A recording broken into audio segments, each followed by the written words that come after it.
శివ ఎయిర్పోర్ట్లోకి అడుగు పెట్టడానికి పరుగులు పెడుతూ వచ్చాడు. కానీ తన అవతారాన్ని చూసి అక్కడ ఉన్న సిఐఎస్ఎఫ్ గార్డ్ తనని లోపలికి వెళ్ళనివ్వలేదు.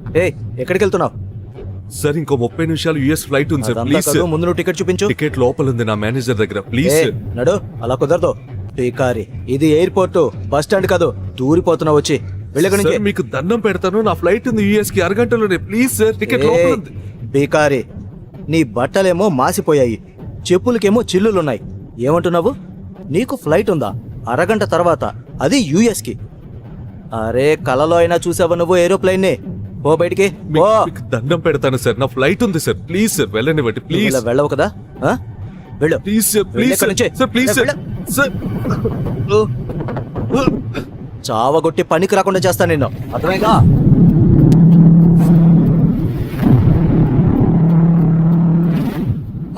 అప్పుడే శివ భార్య సురభి అక్కడికి వచ్చింది. తను ఆ ఊళ్ళోనే చాలా డబ్బున్న సికా ఫ్యామిలీ మెంబర్. తన భర్త శివ సిఐఎస్ఎఫ్ సెక్యూరిటీ ముందు కాళ్లా వేళ్లా పడడం చూసింది. శివ సురభిలు కేవలం పేరుకే భార్యాభర్తలు. ఎందుకంటే సురభి వాళ్ళ తాతయ్య బలవంతం వల్లే ఆ పెళ్లి జరిగింది. ఆ తర్వాత శివ సురభి వాళ్ళింట్లో ఇంటల్లుడిగా నౌకరిలా కాలం గడుపుతూ ఉన్నాడు.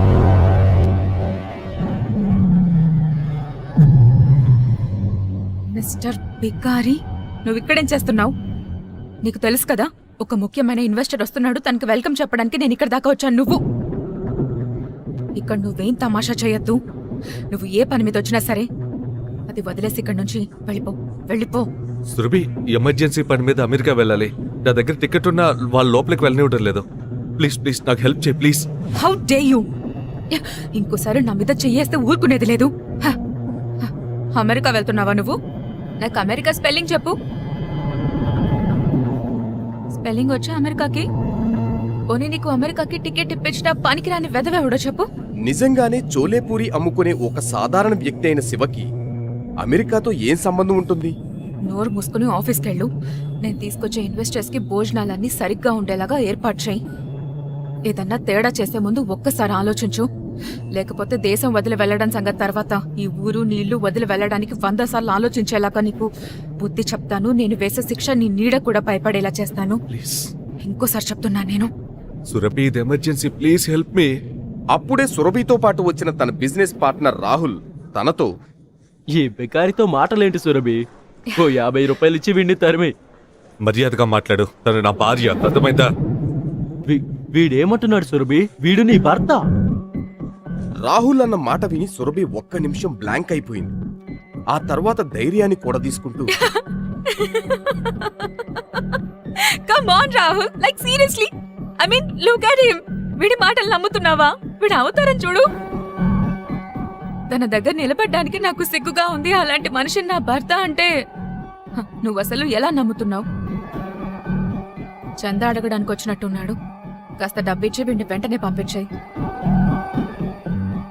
ఎందుకంటే వీడు నా భర్త ఎప్పటికీ కాదు. శివకి పాత రోజులన్నీ గుర్తొచ్చాయి. సిటీ హాస్పిటల్లో తన తల్లి శరణ్యకి ట్రీట్మెంట్ చేయిస్తున్నప్పుడు సురభిని చూశాడు. ధనవంతులు బిడ్డ అయిన సురభికి ఏ విషయంలోనూ లోటు లేదు. అయినా కూడా తన అంతస్తు మర్చిపోయి రోజూ హాస్పిటల్లో ఉండే పేషెంట్ల కోసం టైం కేటాయించేది. సురభి వాళ్లను గుండెకు హత్తుకునేది. అక్కడి వాళ్లందరూ తను బాగుండాలని ప్రేమగా ఆశీర్వదించేవాళ్లు. అది చూసిన శివకి సురభి మీద అభిమానం ఏర్పడింది. ఆ క్షణంలోనే తను సురభికి తన మనసిచ్చేశాడు. కాని ఎవరికి తెలుసు వాళ్ళిద్దరూ నిజంగానే కలుస్తారని.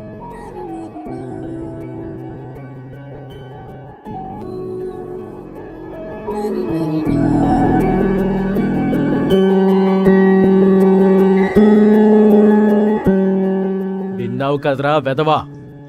కొట్టి కొట్టి నీ మొహాన్ని పచ్చడి చేసే ముందే నువ్విక్కడి నుంచి వెళ్ళిపో.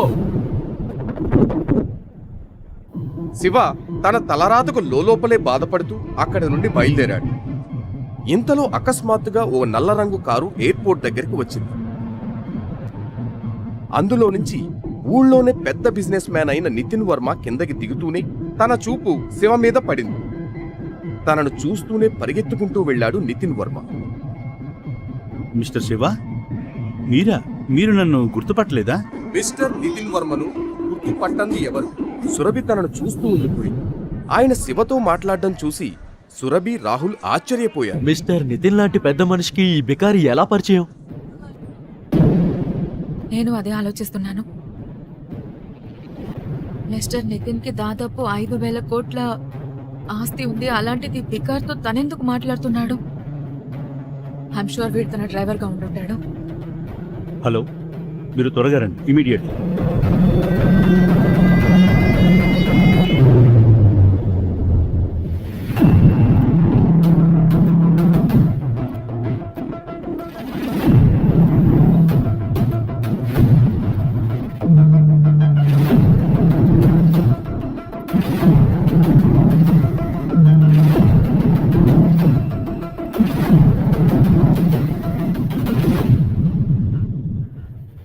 మిస్టర్ నితిన్ ని అడుక్కొని ఆ బికారి ఎయిర్పోర్ట్ లో ఎంటర్ అయ్యాడు. వాడిప్పుడు ఎయిర్పోర్ట్ కి వెళ్ళి ఏం చేస్తాడో?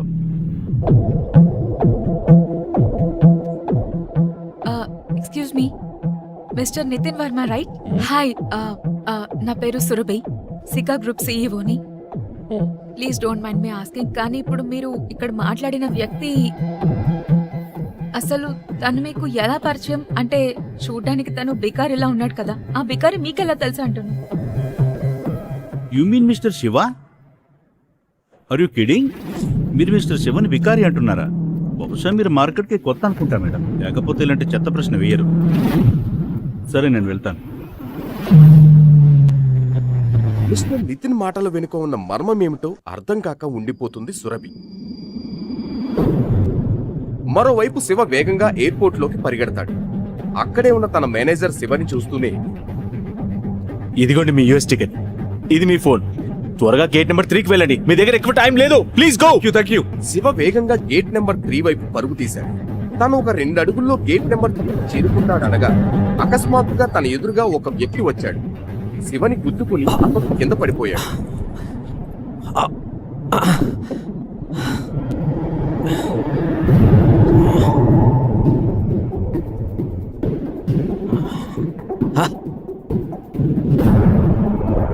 సరే, అరే, కాలేదుగా. కళ్ళు పోయాయా? ఆ? ఇది ఎయిర్పోర్ట్, మీ కాలనీలో పార్క్ కాదు, తెలుసా? అయినా ఈ బికారిని ఇక్కడికి ఎవరు రానిచ్చారు? తొందరలో ఉన్నాను, అందుకే ఇలా నా ఫ్లైట్ తప్పిపోతుంది, వెళ్ళనివ్వండి please. Sorry sir, please. Stay here. నేను తలుచుకుంటే నువ్వు ఫ్లైట్లోనే కాదు, ఈ ఎయిర్పోర్ట్లో 2 నిమిషాలు కూడా ఉండలేవు, తెలుసా? నీకు తెలీదు నువ్వెవరిని గుద్దావో, తెలుసా? రేయ్, మా సార్ని గుద్దుతావా? ఆయన ఎవరో నీకు తెలీదు. ఆయన ప్రైమ్ ఎయిర్లైన్స్ కి ఓనర్.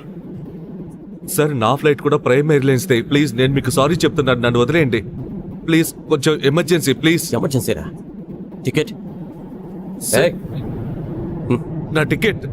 ఏ, నేను కూడా చూస్తాను నీలాంటి బికారి నా ఎయిర్లైన్స్ లో ఎలా ఎక్కుతాడో. ప్లీజ్. అర్థమైందా? సార్, ఆ టికెట్ చింపే. టికెట్, నా టికెట్ సార్, నా టికెట్. అక్కడే ఉంచండి, స్టే దేర్. అర్థమైందా? ఏయ్, ticket చించే.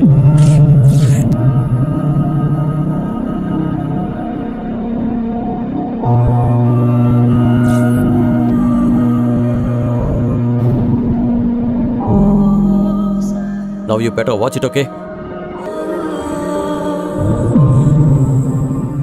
Pada, let's go. Shiva US టికెట్లను 4 ముక్కలు చేసి తన మొహం మీద కొట్టగానే శివ పట్టలేని కోపంతో తన చుట్టూ ఉన్న బాడీ గార్డ్స్ ని నేల మీద పడేశాడు.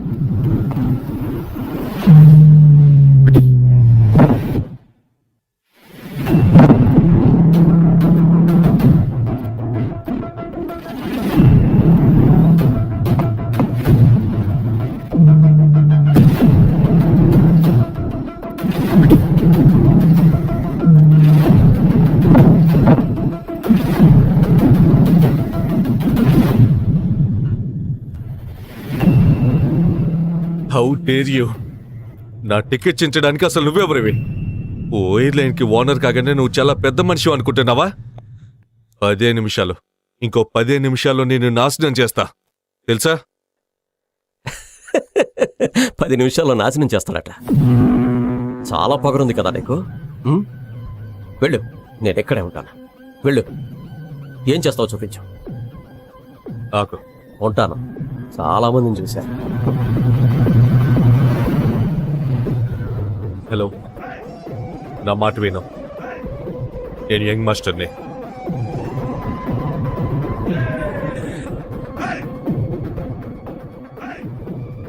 డియర్ ప్యాసింజర్స్, ప్రైమ్ ఎయిర్లైన్స్ సేవలను వెంటనే నిలిపివేయడం జరిగింది. దానివల్ల మీకు కలిగే అసౌకర్యానికి చింతిస్తున్నాము.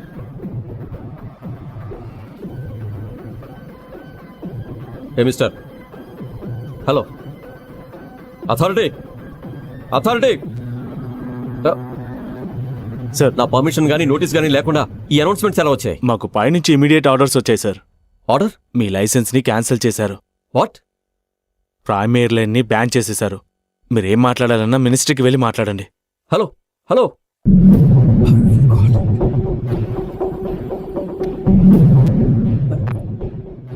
చెప్పాను కదా 10 నిమిషాల్లో నాశనం చేస్తా అని. నీ ఎయిర్లైన్స్ ని బ్యాన్ చేస్తా, రోడ్డు మీదకి తెస్తా. కానీ నువ్వు మామూలు మనిషివి కదా, ఇదంతా ఎలా చేయగలిగావు? హా? నేను కోటేశ్వరుణ్ణి, నా దగ్గర పవర్ ఉంది. నా ఎయిర్లైన్స్ని బ్యాన్ చేయడానికి ప్రైమ్ మినిస్టర్ ఆర్డర్ కావాలి. హా? కానీ తను కాల్ చేసి ఎలా ఎలా ఇప్పుడు నీ ఎయిర్లైన్స్ మాత్రమే బ్యాన్ అయింది. ఇండియాలో ఫ్రాడ్ చేసి స్విస్ బ్యాంక్ లో దాచిన డబ్బు గుర్తుందా?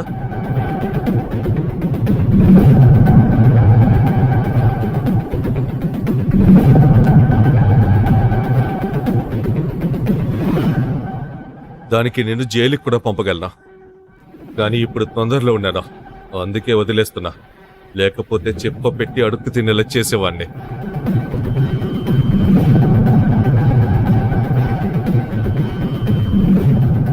సార్, మీరిప్పుడు యూఎస్కి వెళ్ళడం చాలా అవసరం.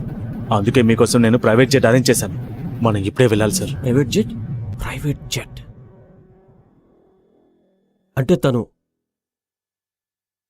అంటే తను సామాన్యుడు కాదు, చాలా డబ్బున్న పవర్ఫుల్ మనిషి. చూడు, నీ పేరేంటి?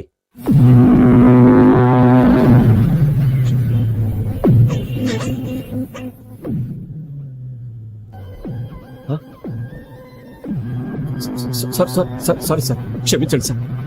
Sorry sir, sorry. నాకు ముందే తెలిస్తే నేనే మీకు ఒక ప్రైవేట్ జెట్ అరేంజ్ చేసేవాడిని. Please sir, please forgive me sir. ఇక మీదట ఇలాంటి పొరపాటు చేయను. అసలు ఎయిర్లైనే లేదు, ఇక ఏం తప్పు చేస్తావు?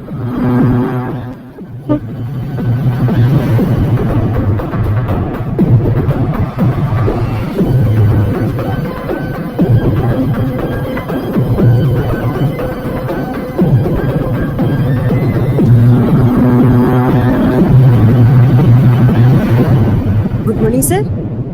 Morning. Sir, bag please. It's all right. Sir, please give me. I will keep it. Okay, sir.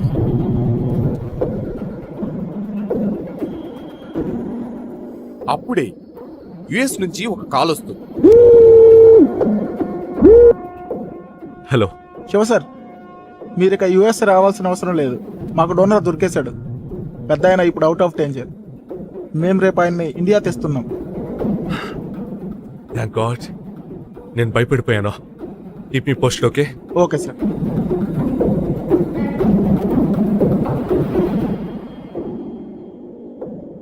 ఇక శివ ఏమాత్రం టెన్షన్ పడకుండా ఎయిర్పోర్ట్ నుండి నేరుగా అత్తయ్య ఇంటికి చేరుకున్నాడు.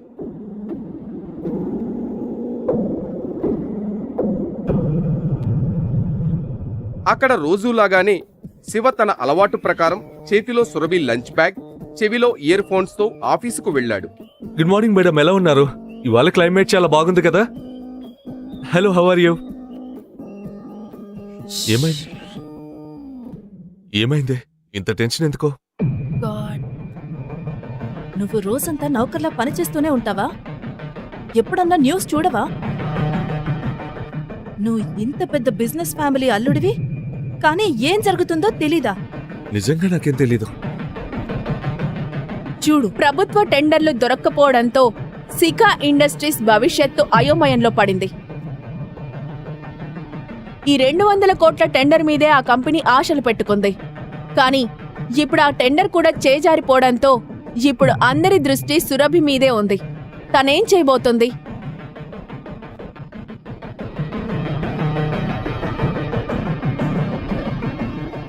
రాహుల్ సురభికి బిజినెస్ పార్ట్నర్. నిజానికి తను లైఫ్ పార్ట్నర్ కావాల్సినవాడు. కానీ సురభి వాళ్ళ తాతయ్య చనిపోయే ముందు బలవంతంగా సురభి పెళ్లి పానీపూరి బండి నడుపుకునే పేదవాడైన శివకి ఇచ్చి చేశారు.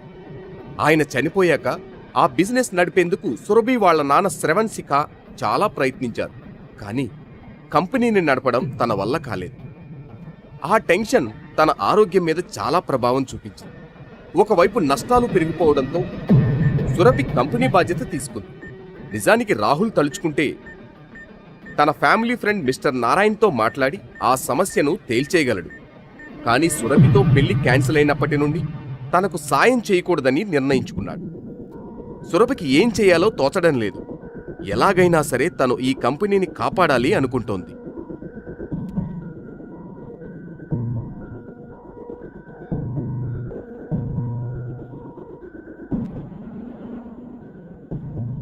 టెండర్ రాకపోవడం వల్ల మన ఇన్వెస్టర్స్ వెనక్కి వెళ్ళిపోయారు. ఇన్ఫ్యాక్ట్ ఇదిగో ఈ బ్యాలెన్స్ షీట్ కూడా ఏం బాలేదు. They don't have trust in us anymore. ఇలాగే ఉంటే గనుక మన కంపెనీ త్వరలో దివాళా తీస్తుంది. అరే లేదు లేదు లేదు లేదు లేదు, no, this cannot happen. I can't let this happen. ఇది కేవలం ఒక కంపెనీ మాత్రమే కాదు. తాతయ్య గారు ఎంతో కష్టపడి ఈ షికా గ్రూప్ ఆఫ్ కంపెనీస్ ని స్థాపించారు. దీని బ్రాంచెస్ మన దేశంలోనే కాదు విదేశాల్లో కూడా పేరు తెచ్చుకున్నాయి. తాతయ్య గారు చాలా కష్టపడి కంపెనీ సక్సెస్ అయ్యేలా చేశారు. ఓ చిన్న తప్పు వల్ల ఏం చేయకపోవడం వల్లనో నేను తాతయ్య పడ్డ శ్రమంతా మట్టిలో కలిసిపోవడానికి మనం ఒప్పుకోకూడదు. We have to do something. I can't lose this company. This is not the option. Please మీరు ఏదో ఒకటి చేయండి. మీకు ఏదో ఒక ఐడియా రావచ్చు, ఏదో ఒక సొల్యూషన్ ఉండొచ్చు. సంబడీ జస్ట్ ఫైండ్ అ వే. చూడు సురభి, మీ తాతయ్య టైం నుంచి మనకు కొంతమంది నమ్మకస్తులున్నారు. వాళ్లతో మనం బిజినెస్ చేసేవాళ్ళం. కానీ ఆయన చనిపోయాక రాహుల్ చెప్పాడని మనం వాళ్లతో డీల్ చేయడం మానేశాం. నువ్వు ఓకే అంటే వాళ్లతో మెర్జర్ గురించి మాట్లాడతా. Raju uncle, that's not an option. అయినా ఇంత జరిగాక ఎవరన్నా మనతో మెర్జ్ అయ్యేందుకు ఒప్పుకుంటారనుకోను. Mohit, let's look at the ప్రభుత్వ టెండర్లు దొరక్కపోవడంతో సికా ఇండస్ట్రీస్ భవిష్యత్ అయోమయంలో. ఇప్పుడు అందరి దృష్టి సురభి మీదే ఉంది. తనేం చేయబోతోంది? Hello, yes ma'am, yes ma'am, I'll get the files.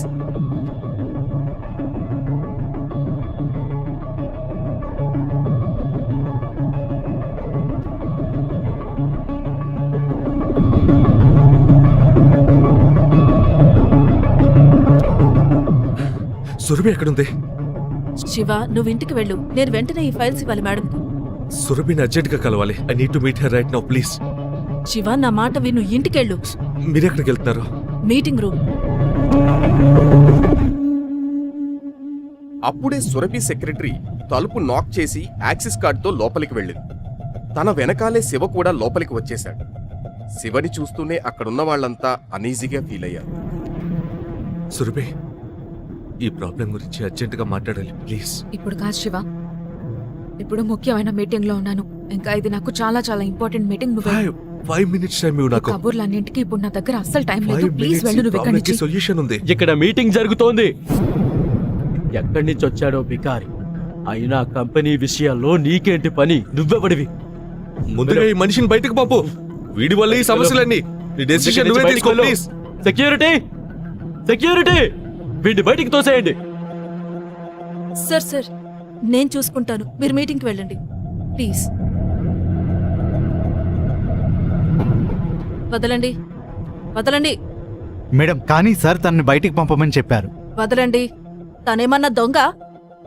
తను సురభి మేడం భర్త, శిఖా ఇండస్ట్రీస్ ఇంటి అల్లుడు. అది కూడా మర్చిపోయారా? Sorry madam. Thank you Mrs Varma. మీరిచ్చే గౌరవంలో 10వ వంతు కూడా సురభి ఫ్యామిలీ నుంచి దొరకదు. Thank you. ఈ ప్రాబ్లం గురించి అర్జెంటుగా మాట్లాడాలి ప్లీజ్. మిసెస్ వర్మ శివంను ఆఫీస్ టెర్రస్ మీదకి తీసుకువెళ్లి అడుగుతుంది. శివ, నువ్వు లోపలేమంటున్నావు? కంపెనీని ప్రాబ్లం నుంచి కాపాడగలవా? ఎలా? ఎలా కాపాడగలను అది మీకు ఇప్పుడే చెప్పలేను. కానీ మీ నుంచి నాకు హెల్ప్ కావాలి మిసెస్ వర్మ. కంపెనీవి కొన్ని డీటెయిల్స్ కావాలి. ఏం డీటెయిల్స్? నాకు షేర్ హోల్డర్స్ ఇన్వెస్టర్స్ లిస్ట్ కావాలి. బ్యాలెన్స్ షీట్ కూడా చూడాలి. అప్పుడే ఏమైనా చేయగలను. లోపల జరిగిన గొడవ తర్వాత ఆఫీస్లో ఎవ్వరూ కూడా నీకు హెల్ప్ చేయడానికి రెడీగా ఉండరు. కానీ ఒక్క మనిషి మాత్రం నీకు హెల్ప్ చేయగలరు. అది కూడా నువ్వు ఒప్పించగలిగితే. ఎవరు? Raj sir, I think he can help you. తను సురభి వాళ్ళ తాతయ్యకి చాలా దగ్గర. కానీ ఎప్పుడైతే రిషబ్ ఆఫీస్కి వచ్చాడో తనను సైడ్ లైన్ చేసేశాడు. ఆయన ఓ చైన్ స్మోకర్. తను ప్రతి గంటకి సిగరెట్ తాగడానికి వస్తాడు. నువ్వు తన కోసం వెయిట్ చేసి మాట్లాడడానికి ట్రై చేయి. సరే. నేను కిందకి వెళ్తున్నా, సరేనా? శివ అక్కడే ఉండి రాజ్ సార్ కోసం వెయిట్ చేస్తూ ఉంటాడు. మధ్యలో తన జేబులోంచి ఫోన్ తీసి ఒక వ్యక్తికి ఫోన్ చేశాడు. హలో, ఎలా ఉన్నారు నితిన్ వర్మ? అరే శివ గారు, ఈవేళ మిమ్మల్ని కలుసుకున్నాను. మీ కాల్ కూడా వచ్చింది. నా టైం చాలా బాగుంది. చెప్పండి సార్. మీతో చిన్న పని ఉంది. ఆర్డర్ ఇవ్వండి sir.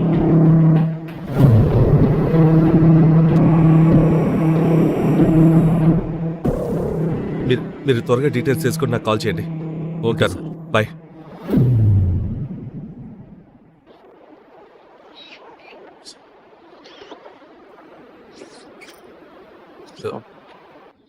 Raj sir, Purushottam group సికా గ్రూప్ మధ్య మెజర్ ఏమైంది?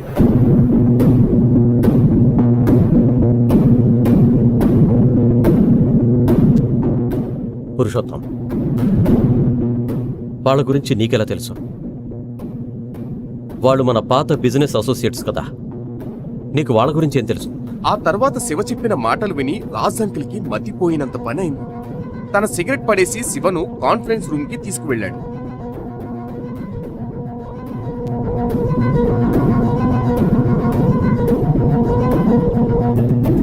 ఈ పనికిరాని వాడు ఇంకా ఇక్కడే ఉన్నాడా? Mind your language. సురభి, మనం ఓసారి శివ ఏం చెప్తాడో కూడా వింటే బాగుంటుంది. తన దగ్గర ప్లాన్ ఉంది. ప్లాన్?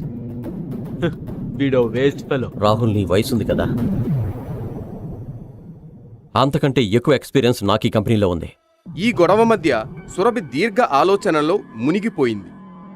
తనకు తాతయ్య మాటలు గుర్తుకొచ్చాయి. అమ్మా సురభి, శివ నీకు మంచి భర్తగా ఉంటాడు. ఓ విషయం ఎప్పటికీ గుర్తుంచుకో. నీకు కానీ సికా ఇండస్ట్రీ కానీ ఏదైనా సమస్య వస్తే దాని నుంచి శివనే బయటపడేయగలడు. మీరేం చెప్పదలుచుకున్నారు? ఎనఫ్. కామ్ గా ఉండండి మీరు. ప్లీజ్ ప్లీజ్ కాసేపు మాట్లాడకండి. రాహుల్, నువ్వు కూడా కాసేపు మాట్లాడుకు ప్లీజ్. ఇంకా ఈ కంపెనీకి బాస్ నేనే అని మర్చిపోవద్దు. డెసిషన్ మేకింగ్ పవర్ నా చేతిలోనే ఉంది. నేను అనుకున్నదే జరుగుతుంది. శివ, నువ్వేం చెప్పాలనుకుంటున్నావు? రా శివ, ఇక్కడ కూర్చో. అన్నిటికంటే ముందు నాకు షేర్ హోల్డర్స్వి, ఇన్వెస్టర్స్వి లిస్ట్ కావాలి. బ్యాలెన్స్ షీట్ కూడా చూడాలి. అప్పుడే ఏమైనా చేయగలను.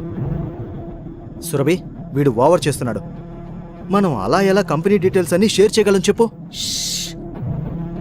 తనకి ల్యాప్టాప్ ఇవ్వు ప్లీజ్. తీసుకో.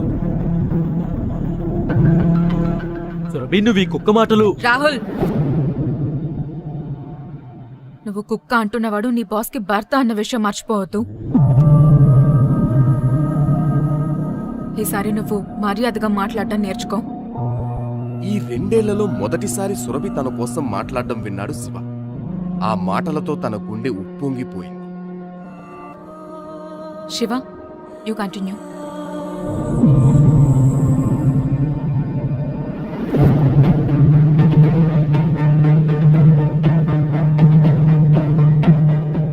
బ్యాలెన్స్ షీట్లో ట్రాన్సాక్షన్స్ అనుమానంగా ఉన్నాయి. ఇన్వెస్టర్స్ కంపెనీ వదిలి వెళ్ళడంలో కూడా ఓ ప్యాటర్న్ కనిపిస్తుంది. ఏదో తేడాగా ఉంది. అరే, ఏమంటున్నాడు వీడు? ఏదేదో వాగుతున్నాడు. నువ్వు గాలి మాటలు ఆపి పడిపోతున్న మన షేర్లని ఎలా కాపాడాలో చెప్పు. మన కంపెనీ షేర్లని బైబ్యాక్ చేయాలి. సింపుల్. అరే వా, చాలా అద్భుతం. చాలా కొత్త ఐడియా ఇచ్చావుగా నువ్వు. మోహిత్, అరే వీడేమనుకుంటున్నాడు? మనం దీని గురించి ఆలోచించలేదనా? కామ్గా ఉండు. శివ, మన దగ్గర ఫండ్స్ ఎక్కడున్నాయి? 1 minute ఇవ్వు నాకు. 1 minute. ఆ మాట అంటూనే శివ తన ఫోన్ నుంచి ఒక కాల్ చేశాడు. తన ఫోన్లో అన్న మాటలు విన్న అందరికీ మతి పోయింది. రాహుల్, మోహిత్ నోరు తెరుచుకొని మేనేజర్ గారు. ఉండిపోయారు. నా మాట శ్రద్ధగా వినండి. మొదటి విషయం, పురుషోత్తం గ్రూప్ నుండి సికా గ్రూప్కి వెంటనే 500 కోట్లు ట్రాన్స్ఫర్ చేయండి. ఇంకో విషయం, పురుషోత్తం సికా గ్రూప్స్ మధ్యలో మెజర్ అనౌన్స్ చేయండి. చివరిగా ఓ మాట, మేధా ఇండస్ట్రీ షేర్లన్నీ కొనేయండి వెంటనే. శివ మాటలు విన్న సురభి ఆశ్చర్యపోయింది. ఓ సాధారణ ఇంటల్లుడిలా ఉండే తన భర్త పురుషోత్తం ఇండస్ట్రీస్తో తన కంపెనీ మర్జ్ గురించి మాట్లాడటం నమ్మలేకపోయింది. తను శివతో ఇలా అంది. శివ, ఎవరు నువ్వు? బ్రేకింగ్ న్యూస్, ఇప్పుడే అందిన వార్త. పురుషోత్తం ఇండస్ట్రీస్ సికా గ్రూప్ తో మెర్జర్ అవుతున్నట్టు ప్రకటించింది. ఈ వార్తతో సికా ఇండస్ట్రీస్ కి మంచి రోజులు మొదలయ్యాయి. ఇప్పుడు సికా గ్రూప్ షేర్స్ మళ్లీ పరుగులు తీస్తున్నాయి. దేశంలోనే పెద్ద కంపెనీ అయిన పురుషోత్తం గ్రూప్ తో మెర్జర్ అవ్వడం సికా గ్రూప్ కి గొప్ప లాభంగా మారబోతోంది.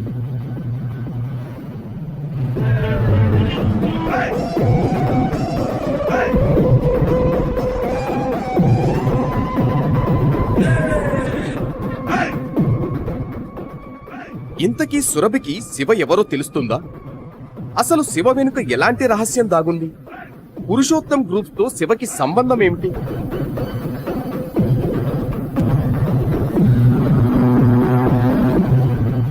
పైసా పైసా కోసం తప్పించే శివ దివాళా తీస్తున్న సికా కంపెనీకి 500 కోట్లు ఎలా ఇవ్వగలిగాడు? బికారిగా ఉండే వ్యక్తి ఎలా సికా పురుషోత్తం ఇండస్ట్రీస్ మధ్య మర్జ్ సాధించాడు? సికా ఇండస్ట్రీస్ నుంచి టెండర్ జారిపోవడం వెనుక రాహుల్ కుట్ర ఉందా? ఈ ప్రశ్నలన్నింటికీ జవాబు తెలియాలంటే క్రింద ఇచ్చిన లింక్ ని క్లిక్ చేసి పాకెట్ ఎఫ్ఎం యాప్ ని ఇన్స్టాల్ చేసుకోండి. Stay tuned to Pocket FM.